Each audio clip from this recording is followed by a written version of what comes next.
Welcome back, friends. I'm Rogue. In today's Lord of the Rings Online Beginner's Guide, we're going to be talking about the Captain. But before we get started, I want to thank all the new and returning subscribers. Thank you guys so much for being here.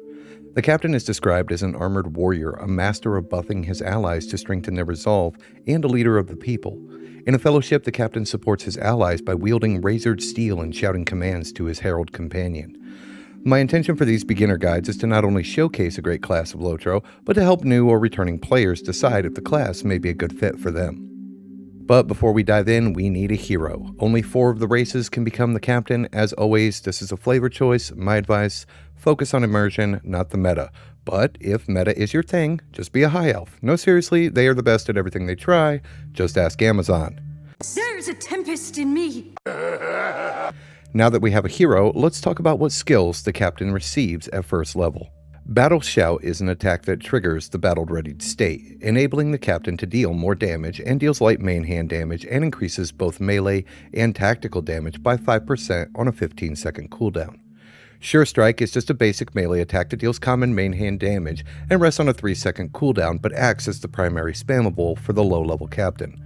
Devastating Blow requires the battle-readied state caused by Battle Shout, and deals common main hand damage and buffs the Captain's healing and damage potential for 15 seconds on a 4.2-second cooldown. And finally, Rallying Cry, a heal over time with an initial heal that increases if used after scoring a critical hit with Devastating Blow. This is a good burst heal with a lingering hit point regen every 3 seconds for 15 seconds, and will be your primary way to stay in the fight, and sits on a 15-second cooldown. As with most classes, your options in combat are limited at level 1, so just shout and stab your way through the first few levels. At 4th level, you gain Cutting Attack, a damage over time bleed attack that deals solid main hand damage and places a lingering dot on the target that deals damage every 2 seconds for 20 seconds.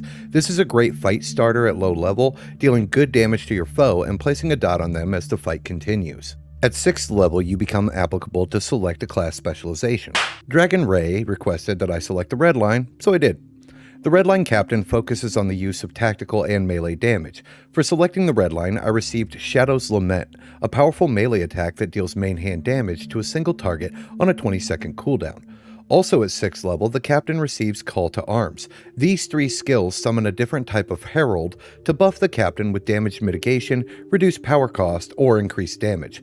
Personally, I stuck with the Herald of War to increase the damage output of my Captain, but I can see any of them having value depending on the combat situation and what role you're trying to fill. At 8th level, you receive Routing Cry, an area of effect shout that deals light main hand damage to a maximum of 4 targets on a 15-second cooldown. This skill is okay for tackling smaller groups, but does have a lengthy cooldown for an AoE, so I recommend keeping your pulse small until you become comfortable. At level 8, you also receive Make Haste, a fellowship buff that increases the Captain and your fellowship's run speed by 25% for 20 seconds on a 2-minute cooldown. Although it isn't the best travel power I've seen, it's always nice to have a movement skill if you're somewhere where a mount can't be summoned. At this point in your adventure, I recommend pursuing Slayer Deeds to snag up your first virtue. As the Red Line Captain, I recommend taking Zeal, which offers a bonus to Might, Physical Mastery rating, and Critical rating, as well as minor bonuses to both Physical and Tactical Mastery. This virtue will serve your Captain well even if you're not the Red Line, due to Might being the primary attribute for the Captain class. Okay, let's grab some levels and see if we can narrow down a rotation. Upon reaching 10th level, you gain access to Blade Brother, a toggled buff to cast upon your Herald or Fellowship member that increases their critical defense, physical, and tactical mastery. Also at 10th level, you gain Pressing Attack, an area of effect melee double strike that deals main hand damage twice to a maximum of 5 targets, but does require the battle-readied state to perform, and rests on a 15-second cooldown. Pair this skill with Routing Cry, and we now have a recipe for small group pulling. Real quick, let's talk about the Captain's Herald Companion. Be sure to toggle guard mode on as they begin in passive mode, and activate their combat skills by right-clicking on them.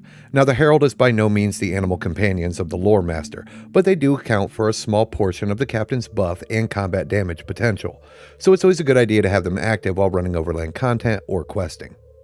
At level 12, you gain the Withdrawal skill, which shrugs off dazes, stuns, and knockdowns, but not dread or full immobilization. Upon reaching 14th level, you gain Words of Courage, a fellowship healing skill that has a solid initial heal and a moderate heal over time every 3 seconds for 30 seconds and sits on a 3-second cooldown. At level 15, you gain halberd and shield proficiency. This offers the ability to go sword and board or pikeman style of play, and in my opinion, it's always nice to have options. Also at 15th level, you'll receive a letter in the mail with the quest Pressing Matters. This is the level 15 class quest for the captain, and as with most of the class quests, the reward is definitely worth your time. Finally, at level 15, you will have placed your 5th class trait into the red line, granting the passive skill Readied Blade. This passive grants the battle-readied state to your Shadow's Lament melee skill. This passive now grants a surefire rotation for the captain hero.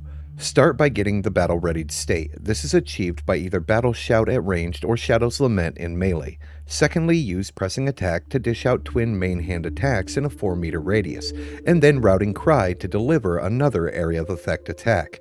Be sure to time your attacks using Shadow's Lament and Battle Shout due to the short cooldown of Pressing Attack. This will allow you to cleave down groups of the Shadow with ease. Due to the lengthy cooldowns of the captain, use Sure Strike in between your area of effect attacks and hold on using Rallying Cry until at least one of your foes has fallen, boosting its healing potential. This simple rotation will dominate the battlefield, and you will be putting the enemy to bed in no time.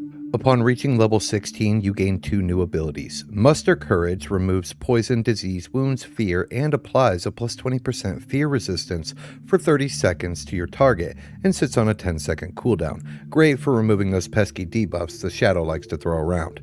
And Motivating Speech, an 80-meter radius buff that adds plus 10% maximum morale or hit points for 5 minutes on a 1-minute cooldown. This buff should always be active, making your captain that much harder to kill. And finally, at 20th level, you receive 4 new abilities. Kick deals common damage and interrupts inductions or enemy casting times. Cleanse Corruption deals main hand damage and removes 1 corruption effect from your target. Escape from Darkness is a combat revive that brings a downed ally back into the fight with 50% morale or hit points and 25% power.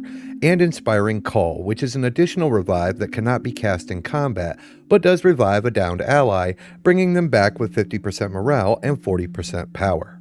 For me, the captain plays more akin to a paladin than your more traditional fighter-type class. They sit somewhere in the middle of tank, damage dealer, and healer at lower levels, with a strong mix of the 3, good combat, sustainability, and well-rounded combat style. If you enjoy a hero that is solo-friendly, albeit a little slower than their DPS counterparts, with strong survivability, buffs, and a more tactical approach to conflict, the captain may be for you. As always, friends, thank you so much for your time. If you enjoyed the video, be sure to drop a like to touch the algorithm darkness and consider subscribing for more nerdy shit. And have a wonderful day. Goodbye.